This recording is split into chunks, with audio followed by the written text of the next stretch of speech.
नमस्कार मैत्रिणींनो, विदर्भ तडकामध्ये तुमचं स्वागत आहे। मी तुमची लाडकी टीना। आज आपण पाहणार आहोत शंकरपाळे। एकदम खुसखुशीत, छान, एकदम तंतोतंत माप, म्हणजे कुठेच तुमचं काही चुकणार नाही। जेवढं मी माप सांगितलं तेवढेच मापाचे जर केले तर तुमचं कुठेच काही चुकणार नाही। एकदम खुसखुशीत आणि चांगल्या प्रकारे शंकरपाळे तयार होणार आहेत। ते कसे करायचे ते आपण बघू। करण्यासाठी अर्धा किलो मैदा, 1 वाटी साखर, 1 वाटी दूध, 1 वाटी तूप। आता ते कसे करायचे ते बघू। प्रथम 1 वाटी दूध,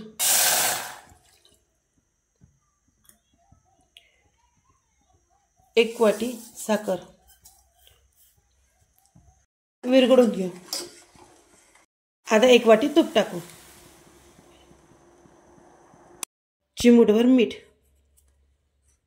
पाणी टाकून भिजवून घेऊ। गरम असल्यामुळे चमच्याने असं करून घेऊ आणि थोडंसं थंड होऊ देऊ। तयार करून घ्यायचं आणि त्याला मुरायला ठेवायचं नाही, लगेच लाटायला घ्यायचं। गरम करायला ठेवू। छान गोळा घ्यायचा आणि त्याला लाटायला सुरुवात करायची। अशी पुडी तयार झाल्यानंतर त्याला अशी घडी मारायची, परत त्याला अशी घडी मारायची, परत त्याला अशी घडी, परत अशी घडी। गोळा तयार करून घ्यायचा।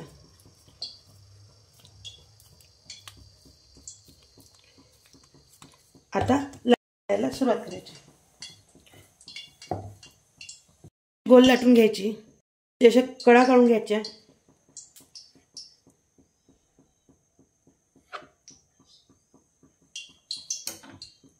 काप करायचे छोटे छोटे।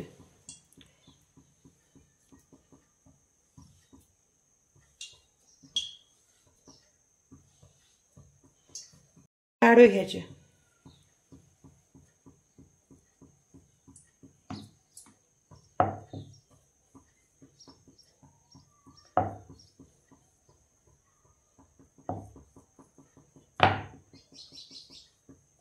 असे काप तयार करायचे। जाडी एवढी ठेवायची म्हणजे तो छान प्रकारे फुगतो। तेल तापलंय का म्हणून थोडासा गोळा टाकून पाहायचा। असं लगेच वरती आला तर आपलं तेल परफेक्ट झालं, जर लगेच वरती आलं नाही तर आपलं तेल गरम झालं नाही।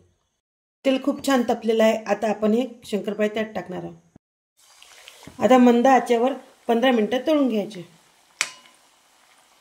तळून घ्यायचे।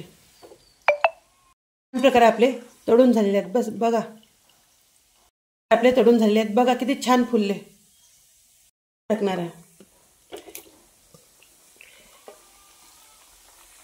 आचेवर तळून घेणार। अशा प्रकारे आपली शंकरपाळे तयार झालेले आहेत। बघा किती छान शंकरपाळे झालेले आहेत आपले। आपण एवढ्या लेहरची शंकरपाळे पाडलेले होते, एवढे मीडियमची। बघा किती फुलले ते शंकरपाळे। पहा किती शंकरपाळे फुलले आणि किती खुसखुशीत झाले बघा बघा। माझे शंकरपाळे आवडले असतील तर लाईक करा, शेअर करा आणि सबस्क्राईब करा आणि घरी करून पहा।